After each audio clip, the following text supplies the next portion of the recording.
As a thank you to all of you for listening, this Thanksgiving week, you can get the full first two seasons of Methodically Processing Systems for just $2 per season instead of the usual $9 per season.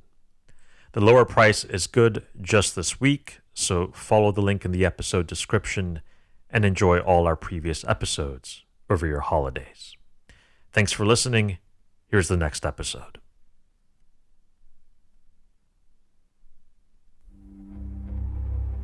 Welcome to Methodically Processing Systems.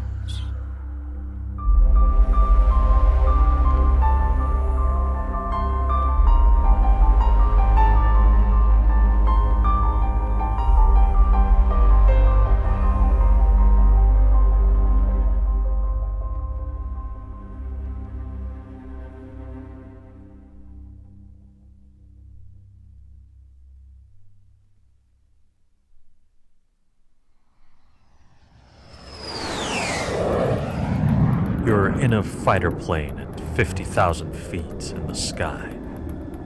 An enemy fighter plane has surprised you and wants to blast you out of the clouds. You've tried to shake her, but she's good. How do you survive? How do you win in this situation? You've got all the training in the world. You've got battlefield tactics, strategies, and models for how to win in a dogfight. But it's not working. If you don't figure something out, you're going to be a fiery puff of pink and orange across the blue sky. There are two kinds of people in this kind of life and death situation. There are the people that survive, and there are the people that don't. To survive in a situation where you're being hunted by a cunning enemy, you've got to have a different kind of personality than you might probably have today. You've got to tear yourself down and build yourself into a new kind of person, an uncommon kind of person. You've got to become the kind of person that can take everything they hold dear about their surroundings, about themselves, rip it all apart and replace it with something totally different. And you've got to have the guts, the stamina, and the tenacity to do it again and again, 100 times a second, if necessary. Most people can't do that.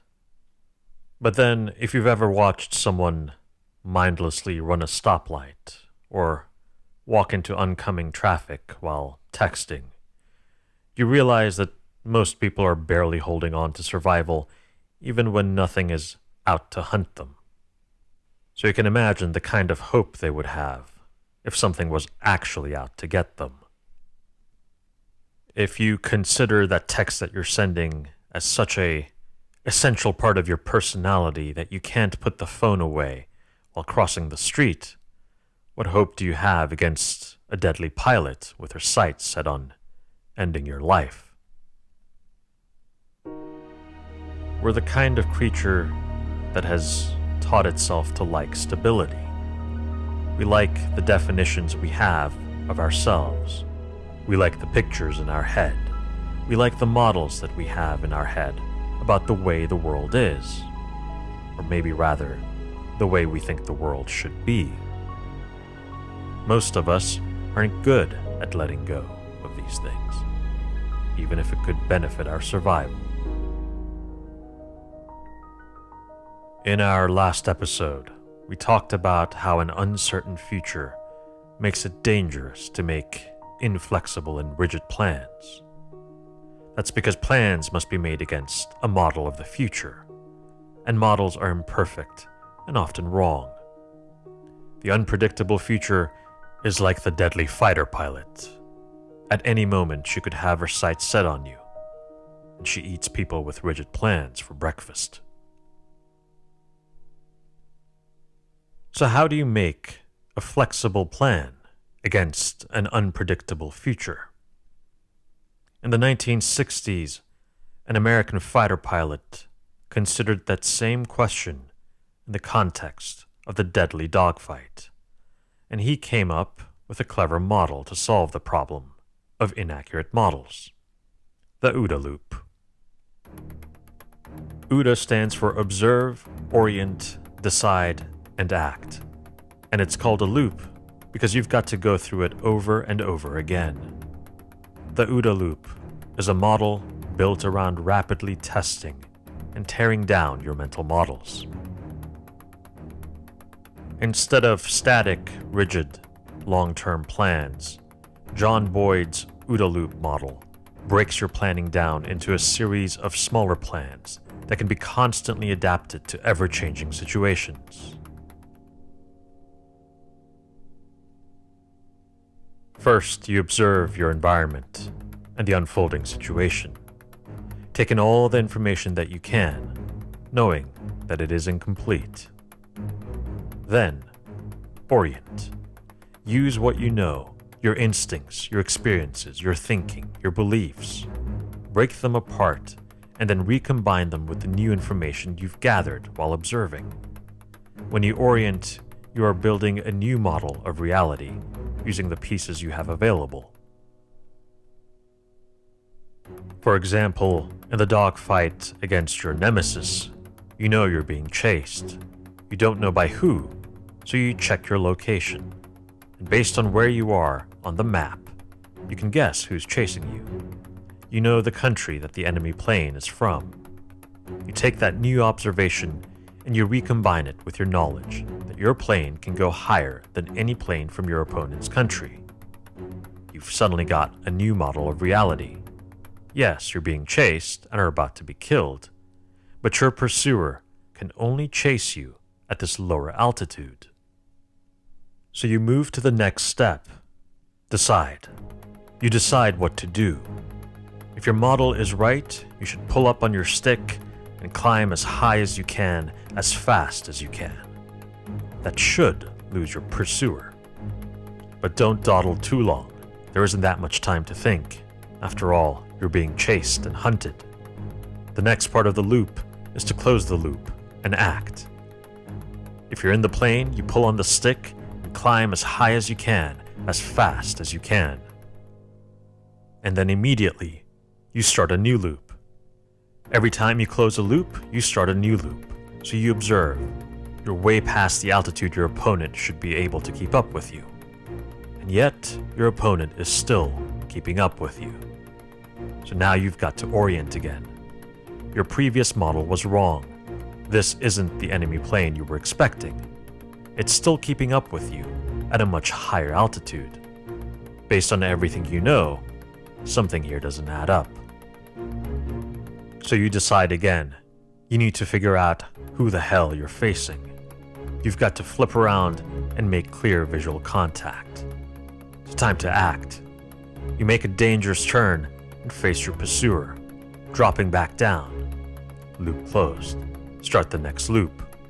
Observe. The plane is the same as yours. Orient. Someone with the same model of plane as you is chasing you. Something is wrong. There might be a miscommunication.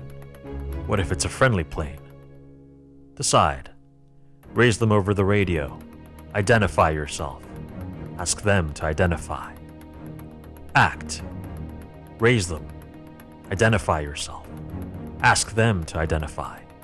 Close the loop and start the next loop. Turns out, they were indeed a friendly.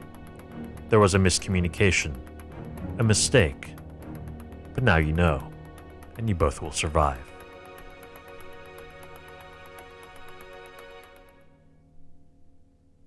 Why does this simple concept work so well? Imagine I asked you to trace a circle that's about a foot wide using connected straight lines. Would you rather use straight lines that are a foot long or straight lines that are half an inch long? A large number of smaller straight lines can better approximate the curves of a circle than, say, 4 big straight lines. The 4 big straight connected lines would look like a square, but the shorter lines, even if they're not perfectly smooth, would look more like a circle. Against an uncertain future, Rigid, inflexible plans are like the long, straight lines trying to trace a curvy line. The OODA loop, if executed rapidly, gives you shorter lines that can better adapt to sudden changes in direction, giving you the ability to capture the curves in the line you're tracing. In other words, you can better adapt to the reality as it unfolds. The more OODA loops you can execute, the shorter the lines you have at your disposal, the better you can adapt to rapidly changing situations. In fact, when it comes to competition, John Boyd tells us that the side that can execute more OODA loops is going to win. The side that more rapidly executes and closes OODA loops also gains control of the situation, forcing the other side to have to keep up, if they can. The most difficult step in the OODA loop is orienting, because orienting means shattering your perspective into thousands of pieces and then using those pieces to build it up in a new way using new information. If you can't do that, then you can't orient. If you can't orient, you can't execute an OODA loop. With a stale model that doesn't capture reality, reality is eventually going to bite you, and bite you hard. OODA loops might be models, but despite being models, they are surprisingly effective at capturing reality. And that's because OODA loops are a model for destroying and replacing models. With OODA loops, you are asked to continually blast away your paradigms and models and replace them until you've overcome your adversity. Instead of building one static picture of reality, you build a series of pictures and replace them repeatedly, almost like a movie. And as you know, a video captures a moving world a lot better than a picture. And OODA loops scale. If you're planning long-term, you can have slower loops. For shorter-term plans, you can have increasingly faster loops. If you're in the heat of an unfolding situation, you need to go through tons of loops. But remember, at every level of time scale, the more loops you have, the better, and the more flexible your plan will be. So even if you're planning longer term, execute more loops rather than less. And if you have competitors, definitely make sure that you're getting more loops than they are. But before you can do any of that, you have to look at yourself in the mirror. To take advantage of OODA loops requires a different kind of mindset than the one you might have adopted and grown comfortable with. To execute OODA loops, you have to adopt a mindset that makes you comfortable and ready to reorient virtually everything that you think you hold dear. You have to be able to tear down the wrong models and replace them with better ones, and then tear those down and replace them, and tear those down and replace them, and repeat and repeat and repeat. It sounds easy, but it's not. It's hard. It's really hard, especially when your models start to encroach on your identity. Think about all the models that you have developed over time around your personality and life that you've made a part of you and that you hold dear. You've made these models a part of your identity. Can you tear them down if the circumstances call for it? Without practice and without training, it's not going to be easy to do that. Some of you who are listening have a model of reality where you consider yourself a morning person. What if a situation calls for you to be up and ready to go every morning for the rest of your life? Can you tear down that model of yourself and reorient? What if a situation calls for you to go without your morning cup of coffee? What if it asks you to skip your lunch? Can you reorient yourself? If you identify yourself through your morning cup of coffee or that regular lunch that you have, it's going to be pretty tough to break yourself from that paradigm. But here's the secret. Even though it's tough, you can do it. even though you might not want to, and you probably won't. But if you don't practice breaking your paradigms and mental models, orienting yourself will never become easy, and you'll be out of practice when the OODA loops count. Breaking paradigms can become easy, but it requires practice. It requires a mindset that allows you to enjoy breaking down your paradigms and models. If you want to practice, make a list of all the models you have about your life or yourself. Have you modeled yourself as a cold person? Adopt a new model. Try being nice and warm to others for a week. If you've always been nice and good, try being a bit more assertive and aggressive, and maybe a little less eager to please for a while. Shatter your paradigms, and then replace them with new ones, and then shatter those paradigms, and replace those with new ones. If you think you need a coffee every day to function and be yourself, cut out your coffee. If you think you need to smoke, quit and reorient to a new model. If you think you need a midnight snack, reorient, adopt a new model, and get comfortable with reorienting. To be able to execute OODA loops, to survive, and better yet, to thrive in this world, you have to be able to change your models of reality. To put it more eloquently, I'll quote the legendary martial artist Bruce Lee, who once said, "Empty your mind, be formless, shapeless, like water. You put water into a cup, it becomes the cup. You put water into a bottle, it becomes the bottle. You put it in a teapot, it becomes the teapot. Now water can flow or it can crash. Be water, my friend." End quote. Don't cling to your models. Be water, my dear listeners.